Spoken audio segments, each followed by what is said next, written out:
Thanks to a very busy week and problems last Thursday, I wasn't able to get to this as quickly as I would have liked. I hope everybody is swell. We've got a bunch of excitement with the reveal of the new hero this past week with Sunda. I have no idea if I pronounced that correctly. But we have Zhanhu, the new hero for the QILIN. It's a hybrid, not a heavy, and it has a very big sword. The one word the developers used to describe him is limitless. So let's go ahead and kick off with the moveset, since that's the most important part we get to play with. To start it off with the hero specifics, all of his finishers are unblockable. All of them. This is the first time where we've gotten unblockable lights, so that's neat. His opener attacks have a recovery cancel going into dodge or into a zone attack. There is also the absolute amplitude recovery cancel, canceling your zone recovery with either a dodge attack, or a finisher. Finally, there is torturing maneuver cancel, the forwards dodge heavy attack, feintable with normal feints. Moving on, we have subduing dodges, which are pseudo deflects. Dodges have superior block property, meaning your guard changes to the direction you move in. This can be followed up into subduing counter blow, a quick bash counter on your guard break button. Then for moves, implacable sting, light combo, implacable torture, the heavy combo, stinging torture, light heavy, torturing sting, heavy light. Really creative names, I know.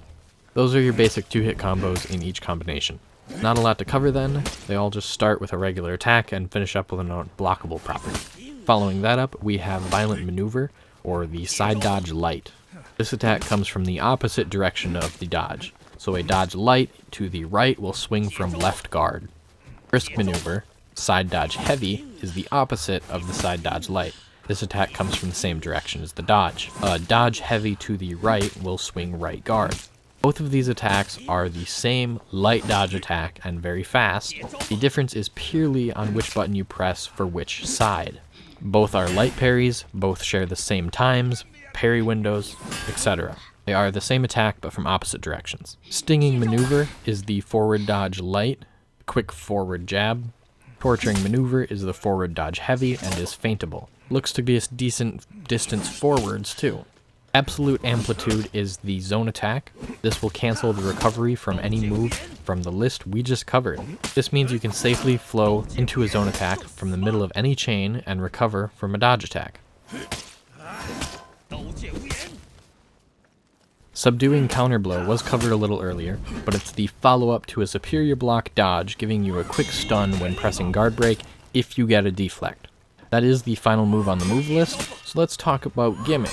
Everything lets you flow into a dodge, so you can do a dodge attack into a dodge attack, zone attack into a dodge attack finisher, dodge attack into a zone attack into a finisher, dodge attack into zone attack into finisher, or you can simply go through the initiation into a dodge attack into a finisher or zone. There's massive amounts of versatility.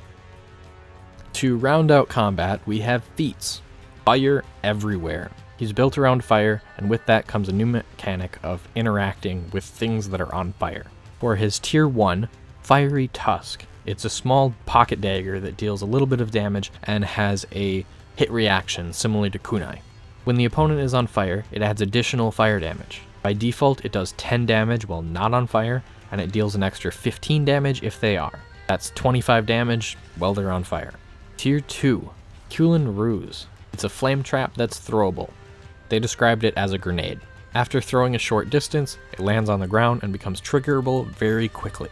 It then works like normal traps do. It creates an AoE fire, but has no lasting effects. It does not continue to burn the ground.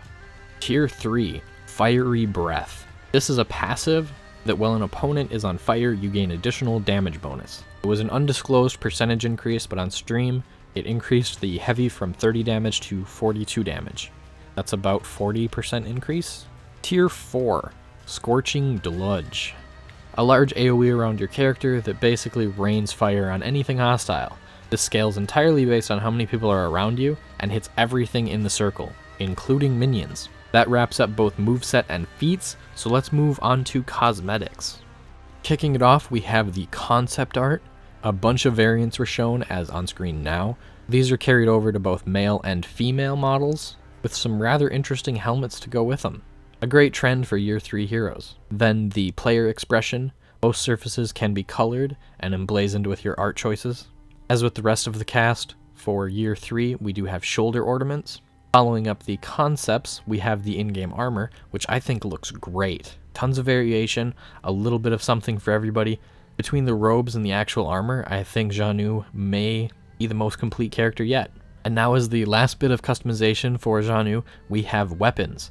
I don't think there's a huge amount of variety to these, but really, what can you do with a long, straight sword? Given the constraint, I think the options are nice. Plenty of real edgy swords to use, and I think we'll have a lot of great style. And then as a grand finale, we have emotes, executions, and the signature for Zhanhu. I'll let those play out after the outro here as to not taint the audio effects that come with them. So that does cover all of the new QILIN hero for Zhanhu, released on November 7th with the Sundas season release. What do you think about him? I'd love to hear your thoughts in the comments down below. And as always, thank you for watching. I hope you have a great day, and I will see you in the next one.